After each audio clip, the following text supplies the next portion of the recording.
I just want to say we're pleased to recognize Senator Portman as a champion for children for his extraordinary efforts to protect and improve the future of America's next generation in 2015. And we will be giving him his Champion for Children Award. This past spring, Senator Portman demonstrated strong support for children by supporting a 4-year renewal of the Children's Health Insurance Program. In addition, he has served as a key supporter of the Homeless Children and Youth Act and sponsored the Bringing Missing Children Home Act. Those are just a small sample of the great work he does on behalf of kids. Senator Portman serves on very important committees for kids. He serves on the Finance Committee and the Budget Committee, as well as Homeland Security and Government Affairs and Energy and Natural Resources Committees. But first, I'd like to welcome Brandy Slaughter, the Chief Operating Officer of Voices for Ohio's Children, to share a few words and help me present Senator Portman with his Champion for Children Award. So come on up, Brandy.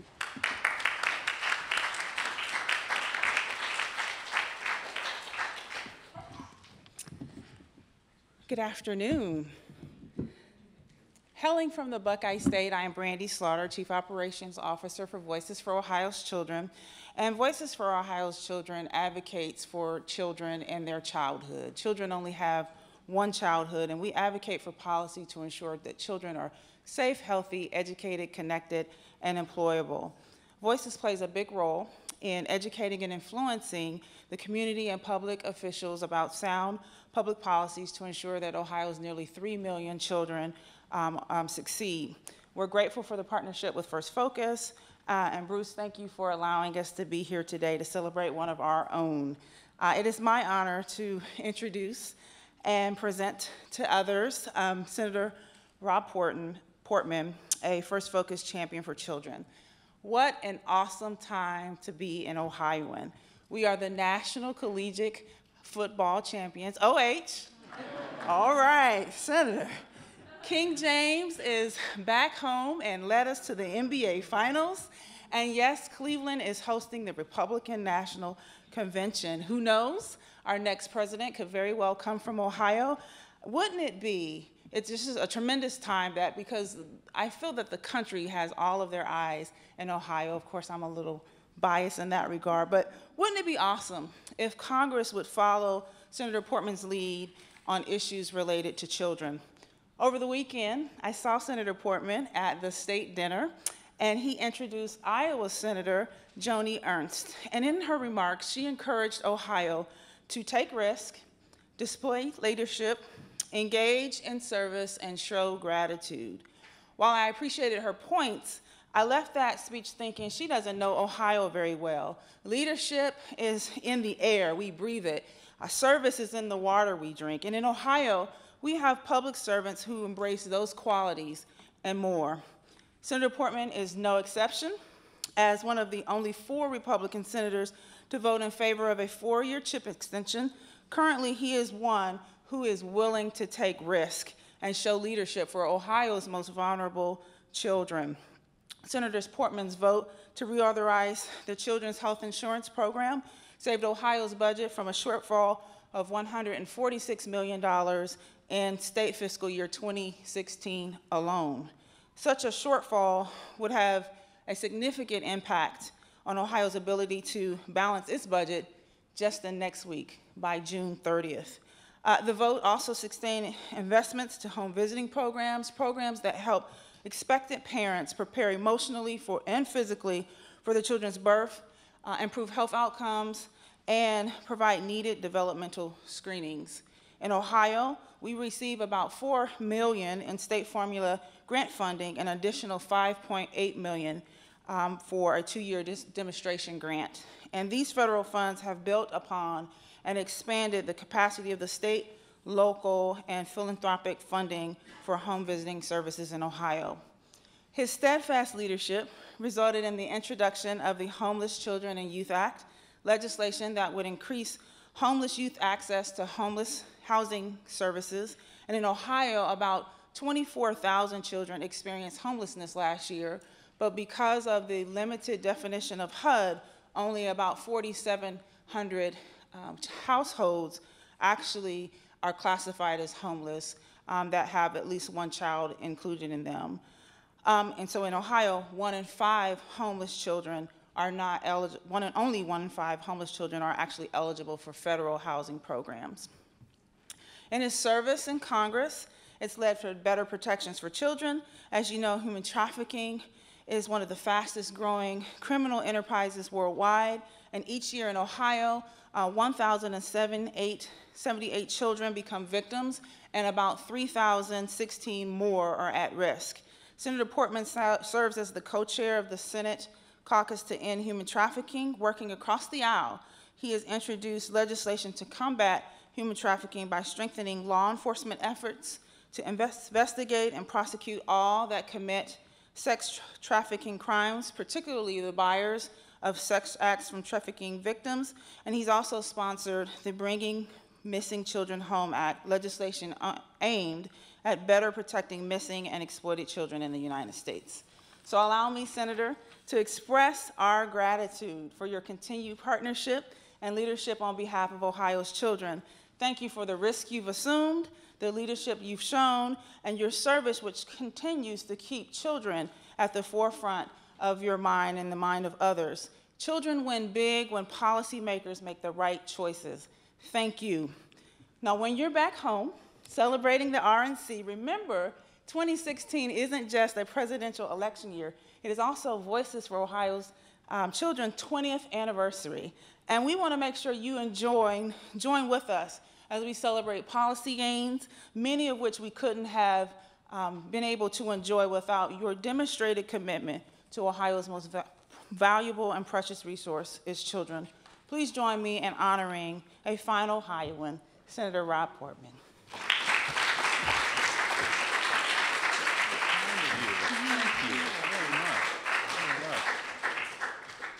All right, we got to get a photo of this.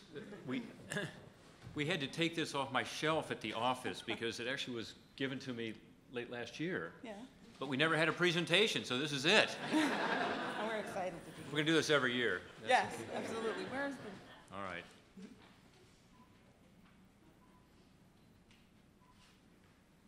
Thank you very much. Brandy, thanks so much. And Bruce, thank you. I don't want to lose this, so I'm going to put it right here so I can grab it. And thanks for your leadership, Brandy. Back home, as some of you know, Brandy is very involved in lots of issues relating to children's welfare. She's a lawyer. She's involved in helping to protect our kids who end up being homeless. We just talked about human trafficking a little while ago because she gets that connection between kids who are missing or homeless and being more vulnerable to trafficking. And we just appreciate the work that Voices for Ohio's Children does. And frankly, Bruce, you and Voices for Ohio's Children wouldn't be able to be successful without First Focus. So you guys are helping us to be able to be successful in Ohio. So thanks very much. And it's good you are having your summit again and issuing your budget again. And it's particularly helpful, I think, to have some of the policymakers interact with some of the advocates around the country. We rely on you all, as you know. Megan is right here somewhere. There she is in the back. Come on forward a little bit. So we appreciate the input that we get from you, Brandy, also from your team, Bruce, and we hope you guys will keep it up. Brandy mentioned a couple of pieces of legislation we've been working on, and honestly, it's impossible to move good legislation unless you have good ideas behind them. And so the data you give us, the information you give us is absolutely critical, and we want to continue to work closely with you. Strengthening education programs for kids is one of my big interests right now, and any thoughts there are appreciated. We've got what's called early college high schools in Ohio that are working really well, 100% graduation or military acceptance rates in some of our toughest inner cities schools. And homelessness, we talked a little about. I'll mention that legislation in a second, but bottom line is we do have more kids who are homeless, and because the federal definitions are not consistent, some of these kids are being left out, particularly on the housing front. Access to health care, we talked about, and we talked about this issue of the connection between those who are missing and homeless and human trafficking, sex trafficking in particular. So these are all issues that we are focused on, and we appreciate the fact that you work with us and work with my colleagues on it. These are not partisan issues. They've tended to be nonpartisan, I would even say, not just bipartisan, and that's how we'd like to continue it. Senator Feinstein and I did introduce this Homeless Children's and Youth Act. It expands the definition of homelessness, again, used by HUD. This is not without controversy, I know. Some people say, well, there wouldn't be enough funding to go along with this program, but you know what? It should be a consistent definition. And Brandy gave you some numbers for Ohio. We think the change would allow about 1 million more children and their families to access the federal housing assistance programs. HUD counted 222,000 households that included at least one child as homeless in a survey in 2013. However, data from the Department of Education shows it's not 222,000, it's 1.2 million children who are actually without a home. And so there's an obvious discrepancy there. In Ohio, as was noted, we have about 24,000 kids who've experienced homelessness in the last year, but HUD counted less than 5,000 households in that category. So we have an opportunity here to just deal with this discrepancy. And I don't know if this legislation can get passed in the short term here, but it's an issue we need to keep at the forefront as we look at these appropriation bills coming up. There may be an opportunity to change some of these definitions. We want to work with you on that.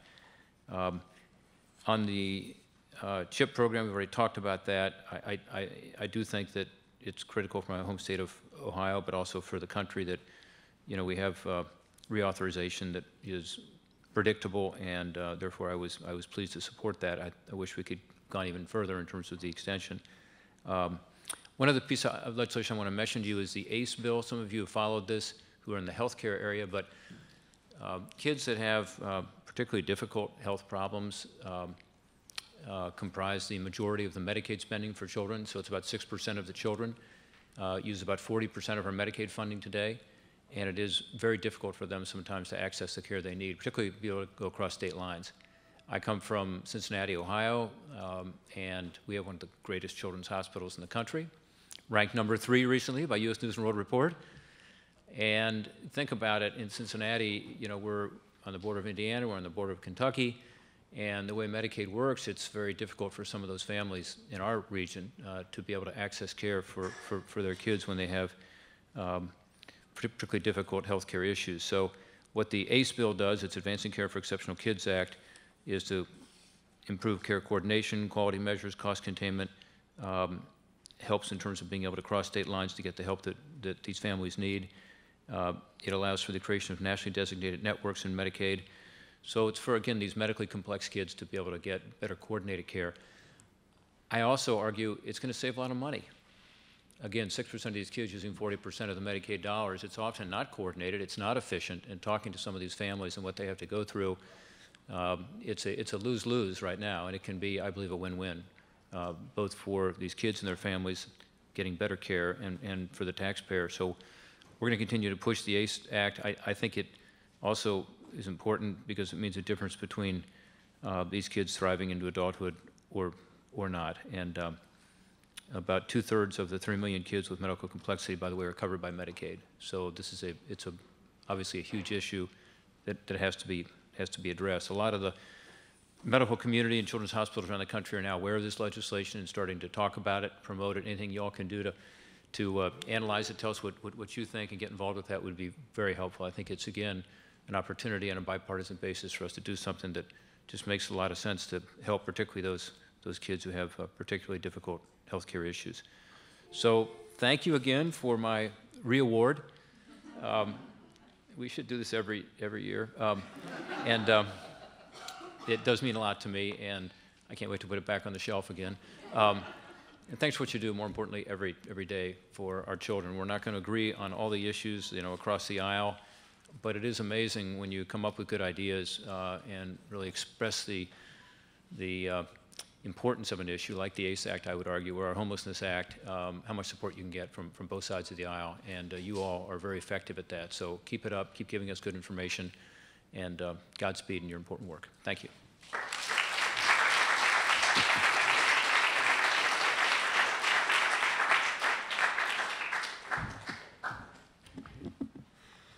Fantastic. Thank you, Senator Portman. Thank you for all your advocacy for kids on such a variety of issues.